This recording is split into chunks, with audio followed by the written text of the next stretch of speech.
Rock Talks per la puntata di oggi viene a trovarmi un'amica Ria McCarthy, a.k.a. Ria scegli tu perché poi il dittongo latino in realtà noi lo leggiamo come ci interessa. Libera interpretazione, libertà, questo sarà sicuramente uno dei temi che andremo a toccare oggi, perché nella nostra chiacchiera io ho sempre avuto a che fare in questo contesto con persone che avevano una mentalità e un approccio attitudinale al lavoro totalmente do it yourself. Tu sei sicuramente un esempio di questo, perché sebbene partisse tutto dal discorso dell'alternative modeling, in realtà cambia il tuo lavoro dal 2003-2004 più o meno a oggi. Ho iniziato nel 2007, ok, però la percezione di alternative modeling cambia particolarmente negli anni. Nel 2003 è iniziato tutto con Sweet Girl, 2001-2003. Quello che volevo cercare di sottolineare era anche l'approccio degli utenti web e la gestione del personaggio pubblico, quanto è cambiato in questo percorso. Nel senso che se andiamo un po' indietro nel tempo, erano anni dove il consumo di internet era comunque riservato a pochi, comunque sì, il 56k eccetera eccetera, il modem della preistoria, che funzionava da un certo punto di vista, però comunque dava un accesso privilegiato esclusivamente a un numero di persone e di utenti particolare, nel senso che non si riusciva ad avere una fibra particolarmente funzionante, e quindi anche l'accesso a una determinata fenomenologia di siti era di nicchia. E gli stessi utenti di certe tipologie di siti come Suicide Girl erano visti forse in maniera un po' particolare. Nerd, sfigati. Sì, che poi tu mi insegni, correggimi se sbaglio, che tra i primi utenti di Suicide Girl c'erano Manson, c'era Courtney Love, e quindi io ho trovato da utente che stava cercando di capire qual era quel mondo un grande interesse anche dal punto di vista... Tu l'hai conosciuto prima di me probabilmente. Sì, probabilmente sì, perché abbiamo tante amiche in comune che hanno fatto un percorso simile al tuo, e quindi mi sembrava interessante già il legame che si era creato dal mondo della modella alternativa, quindi una bellezza un po' fuori dagli stereotipi, anche al mondo musicale. Cioè la maggior parte delle ragazze che soprattutto hanno iniziato il sito dal punto di vista dei primi fotoset postati avevano un'attinenza forte con uno stile di vita comunque alternativo, dal metal al punk al dark. Infatti molte Suicide facevano le ballerine o le performance durante i concerti rock. L'hanno fatto fino a poco, forse lo fanno ancora adesso. Mi ricordo c'è forse Jane's Addiction, no, forse adesso c'è solamente il burlesque show. Ok, come struttura sui che però comunque è uno show che non ha praticamente niente a che fare col burlesque, se no tipa che inizia vestita e finisce nuda. Ok. Seminuda. Ok, seminuda. Ok. Però tanti artisti in realtà hanno sfruttato negli anni il fenomeno Suicide, videoclip, tantissimi. Io in primis ho collaborato con alcune tue amiche per alcuni videoclip, artisti a livello internazionale, perché effettivamente Suicide Girl è stato percepito, nonostante ci fossero sempre, poi sono cresciute nel tempo, tante modelle italiane, è sempre stato percepito in un qualcosa di molto internazionale. Tu hai una fanbase gigantesca nel mondo, che forse supera quella che potrebbe essere, ovviamente in proporzione, il following che hai qua in Italia, o sbaglio? Sì, la maggior parte dei miei follower sono messicani, americani, e poi al terzo posto gli italiani, che comunque va bene. Sì. E comunque se fai una percentuale su quanto è grande uno stato e quanto è popolato, infatti in pensavo Italia è forse abbastanza... in Europa ci fossero altre... Piano piano mi sto prendendo l'Italia. Forse perché ovviamente parli molto più in italiano. Esatto, sì, ho iniziato a parlare nelle stories, ho vinto la mia paura della voce. Mi ricordo, noi abbiamo la passione dei Ramones in comune, esatto. No? Che qualche tempo fa mi raccontavi proprio del Messico, no? E io faccio sempre questa associazione tra Raw dei Ramones, quindi quel specie di docufilm che era stato girato praticamente in presa diretta da Marchi quando i Ramones andarono anche in Sud America eccetera eccetera, e trovarono queste folle di fan ad attenderli. Sono fantastici. E a te è successa la stessa cosa. Esatto, loro aspettano per ore in fila per farsi una foto, mi aspettano sotto all'albergo coi cartelli, come una rockstar. Questo a te comunque fa piacere, non ti dà una sorta di ansia da un certo punto di vista? No, io sono gratissima di questa cosa qua, anche perché sono sempre stata sfigata, quindi questa evoluzione... Una rivincita, esatto, una rivincita sì, sociale. qualcuno mi apprezza. Tra l'altro la partenza della nostra chiacchiera era proprio il discorso del do it yourself. Cioè, comunque tu ti sei approcciata a questo mondo fin dai primi set di Suicide fino a dove sei arrivata oggi, totalmente in maniera indipendente. Questo è sicuramente un tema comune alla maggior parte della musica che anche noi consumiamo, ovvero la maggior parte delle band dell'ambito punk hardcore hanno vissuto il do it yourself come un valore.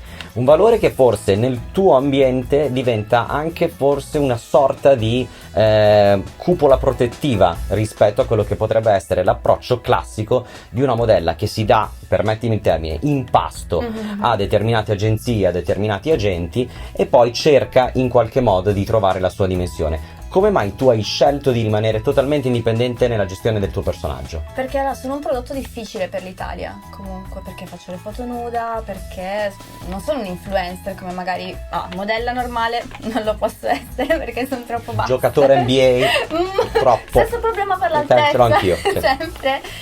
Sono un prodotto difficile da piazzare e in più dovrei sottostare a delle regole che io non riesco a seguire, non riesco a sponsorizzare o a parlare di una cosa che non mi piace. Probabilmente sarei ricchissima c'è anche un discorso di coerenza quindi esatto. Dietro, cioè. Però io il contatto che ho col mio pubblico deve essere sincero e non mi va di usare i miei follower per arrivare a una cosa, a soldi, più successo, queste cose come non frega niente. Quindi da questo punto di vista comunque è una rinuncia, perché sì, probabilmente sarebbero degli introiti facili, sarebbe una però la gente ti apprezza di più. Sì, il discorso proprio di coerenza e di attinenza tra il tuo personaggio e poi quello che loro vivono. Ovviamente un fenomeno che oggi è particolarmente di successo tra te e le tue colleghe è il fenomeno Patreon, un fenomeno che molti magari non conoscono ancora, che lo vedono attraverso le stories e lo vedono feed. In maniera sbagliata. Esatto, perché raccontacelo meglio per capire meglio di che cosa si perché tratta. È un problema. Tra l'altro da poco in una trasmissione parlavano di trasgressività e c'era questa qua che faceva tipo la cassiera, diceva no però io vendo le mie foto su Patreon, quindi la gente lei tipo diceva ok, per 40 euro chiunque mi può vedere le tette. Io dicevo no. Che allora Patreon è nato per gli artisti. Ok. Le modelle alternative, modelle di erotico e tutto il resto è arrivato dopo. Prima c'erano videomaker, musicisti, disegnatori. Ok. Quindi era ok, supportate il mio lavoro, datemi la possibilità, che ne so, di comprarmi uno strumento, di comprarmi questo, di fare il giro dell'america, dando delle donazioni. Quindi una sorta di crowdfunding. Esatto, è nato così. Okay. Poi pian pianino sono arrivate le modelle, ci sono anche dei creatori di personaggi tipo dei Sims. Ok. Però erotici. Okay. E loro arrivano ad avere anche tipo 10.000 Patreon. Perché loro ti creano la tua donna dei sogni. Voilà. Fantastico. Quindi praticamente Patreon è una piattaforma per artisti. È una piattaforma artistica. Esatto. E quando tu dici avere 10.000 Patreon vuol dire avere 10.000 acquirenti realmente, non esclusivamente dei follower, o esatto. sbaglio? Praticamente in Patreon tu puoi decidere quanto donare alla persona che segui. Ok. In base ovviamente a quello che tu doni puoi vedere o ricevi. Nel senso che ne so, io sono un disegnatore, se tu dai 10 euro al mese, io ogni mese ti spedisco una stampa del mio disegno. Nel mio caso ci sono i vari step e più paghi ovviamente più vedi. Certo. Quindi che ne so, se paghi 20 franchi 20 esatto, 20 dollari al mese vedi un set, se ne paghi 50 ne vedi tutto l'archivio e così via. Il problema del copyright come rientra in un sistema di questo tipo? Tu fai firmare la liberatoria al fotografo che comunque lui ti sta cedendo i diritti. Poi nel mio caso la maggior parte dei soldi che guadagno da Patreon li reinvesto per fare altri set. Ok, vabbè, ma quella è la BC. E quindi magari pago il fotografo per avere le foto, oppure pago il viaggio e poi se anche il fotografo ha Patreon facciamo un set per uno. Quindi io pubblico il mio e lui pubblica il suo. E quindi anche in questo senso si parla sempre di indipendenza, sì, cioè non c'è un filtro reale, non c'è un'agenzia no, che... è tutto il tuo business, devi saper fare tutto tu. E i Patreon si possono comunque sponsorizzare come altre realtà, la notizia su Instagram o cose di questo tipo, e quindi possono rientrare anche le aziende classiche come investimento pubblicitario, o in realtà è un mercato che ancora non è stato... No, per ora è solo artista, creatore di contenuti, ok, e chi supporta e basta. Ok, quindi questo è molto interessante. Un altro aspetto che volevo toccare... Però non è tipo un sito dove si vendono le foto, perché è una cosa che tutti pensano questa cosa qua, tipo no, ok, Patreon è un posto dove le zoccole mettono le foto e la gente paga per vederle. Questo è più o meno l'immaginario. Penso ai musicisti che provano a raccontare una canzone e tutti invece stanno cercando le nuove foto. Sì. Un aspetto che volevo toccare con te è stato anche il passaggio proprio degli utenti tra quello che era appunto il mondo, diciamo, un po' più di nicchia di alcuni siti specializzati rispetto a quello che è oggi il social. Il social oggi forse regala agli utenti una visione un po' distorta di quella che è la realtà, nel senso che ci sono Io non sono magra come nelle mie foto. Sono molto più alti invece rispetto alle foto dove arrivo a metà dell'asta del microfono. Dovremmo farci le foto sempre vicini, così sì, sembriamo invece che con Giulia Salvi. Esatto, sembreremo altissimi. La realtà dei fatti è che comunque è cambiata la percezione dell'utente. L'utente oggi ha un'accessibilità a determinati contenuti, se si valuta anche semplicemente il post di una ragazza normale, quelle che fino a qualche anno fa, che poi esistono ancora, avremmo chiamato le cosiddette hopeful nel mondo di Sister Girl, danno dei contenuti, non voglio fare il bacchettone, non sono minimamente il tipo, però comunque relativamente colorati anche in determinati social di uso comune. Infatti Instagram poi in primis. Fuori il profilo. Esatto, perché comunque c'è un'attenzione anche a tutto quello che è la gestione dei contenuti. Sì, perché comunque non puoi dare troppo, perché comunque Instagram è un social in cui alla quale possono accedere ragazzi dai 13 anni in su. In realtà poi ci sono anche quelli di 10, di 8, di no, però di base se no come passare basta. Esatto. È un più 13 di base, e quindi non puoi mettere capezzoli, non puoi mettere nudo. È sempre un rischio. Anche io quando pubblico una foto sono lì che penso ok, forse la potrebbero bannare.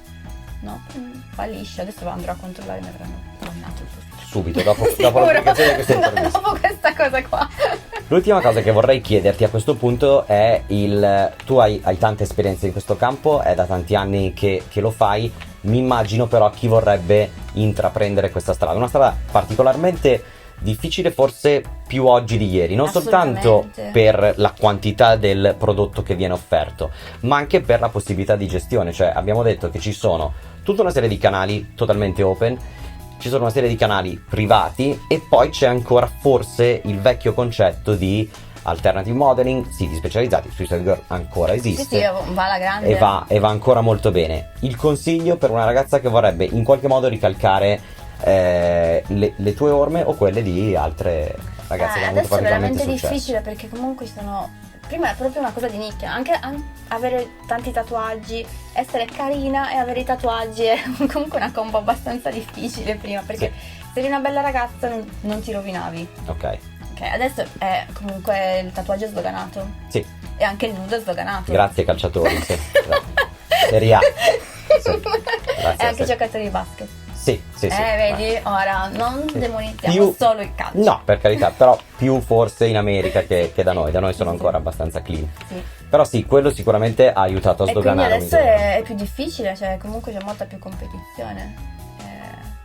Quindi una strada, un percorso per cercare di andare, non dico a colpo sicuro, perché è impossibile. Perché comunque ci sono troppe variabili. Magari tu sei la più figa del momento, poi dopo un mese arriva un'altra che è più bella, cioè tutte più grosse, fa cose un po' più extreme, sempre nel limite dell'instagrammabile. E passi. Va bene, quindi non abbiamo una formula, abbiamo però se no farei tipo i workshop su come diventare famosi su Instagram. Che potrebbe, esatto, andiamo a prendere il famoso caffè pagando un sacco di soldi. Esatto. No, io ti ringrazio per essere passata da me e consiglio ancora una volta di più ai nostri utenti la strada del do it yourself, perché comunque che si tratti di musica, che si tratti di modeling, che si tratti di arte, in realtà autogestirsi significa avere un controllo totale e forse anche una passione superiore nella gestione. Non ti devi piegare alle cose degli altri, poi magari ci metti un po' più tempo ad arrivare dove vorresti, perché comunque magari vedi, ok, quello è all'agenzia e fa la copertina di questo, di quest'altro, magari, che ne so, fai tour e tu invece sei lì ancora nella stanzetta che suoni con la gastrite. Però una stanzetta carina, dai, è fighissimo, è fighissimo. Però poi hai più soddisfazioni perché l'hai creato tu e non dipendi dagli altri che ti hanno creato, quindi ci sta. Allora, cerchiamo di continuare con questa filosofia, grazie mille. Grazie. E in bocca al lupo per tutto, salutaci i messicani come fredde mani.